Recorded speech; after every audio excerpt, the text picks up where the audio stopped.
It's strictly up to you, he said, tapping lightly on the steering wheel in time to the music. If you just want to sit here and relax and enjoy the music, I'm fine with that. We might as well resign ourselves to the fact that we are not going anywhere soon. All I'm saying is that there are emergency measures you can take if you have urgent business. Awami frowned and glanced at her watch. She looked up and studied the surrounding cars. On the right was a black Mitsubishi Parier wagon with a thin layer of white dust. A bored-looking young man in the front passenger seat was smoking a cigarette with his window open. He had long hair, a tanned face, and wore a dark red windbreaker. The car's luggage compartment was filled with a number of worn surfboards. In front of him was a gray Saab 900, its dark tinted windows closed tight, preventing any glimpse of who might be inside. The body was so immaculately polished, you could probably see your face in it. The car head was a red Suzuki Alto with an Arima's word license plate and a dented bumper. A young mother sat, gripping the wheel.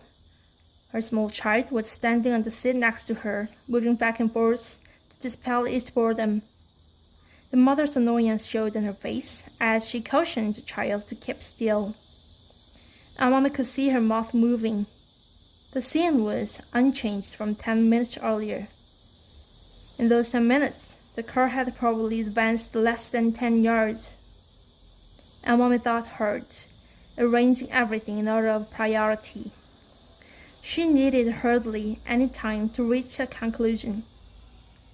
As if to coincide with this, the final movement of the Janacek was just beginning. She pulled her small Ray-Ban sunglasses part way out of her shoulder bag and took 3,000 yen bills from her wallet. Handing the bills to the driver, she said, "I get out of here. I really can't be late for this appointment." The driver nodded and took the money. "Would you like a receipt?" "No need, and keep the change."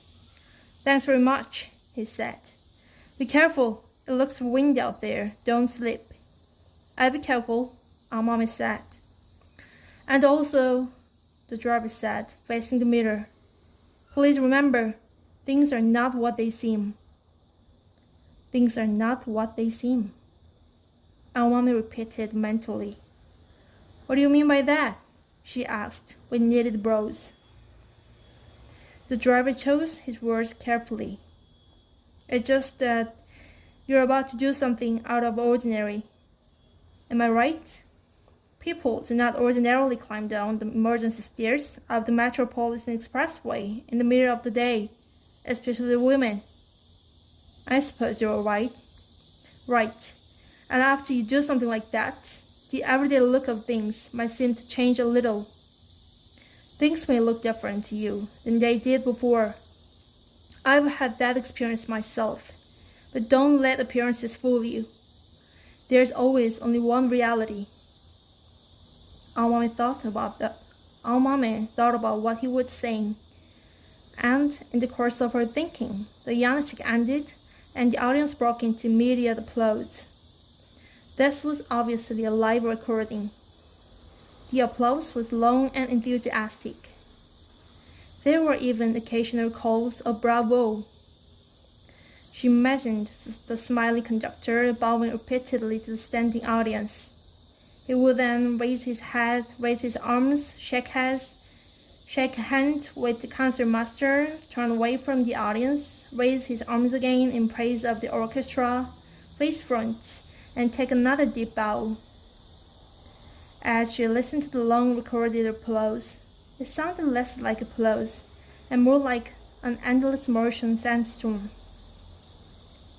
"There is always, as I said, only one reality," the driver repeated slowly, as if underlining an important passage in the book. "Of course," Almami said. He was right. A physical object could only be in one place at one time. Einstein proved that.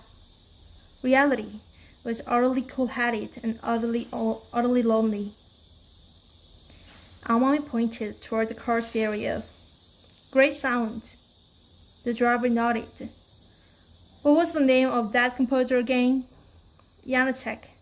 Janacek, the driver repeated, as if committing an important password to the memory.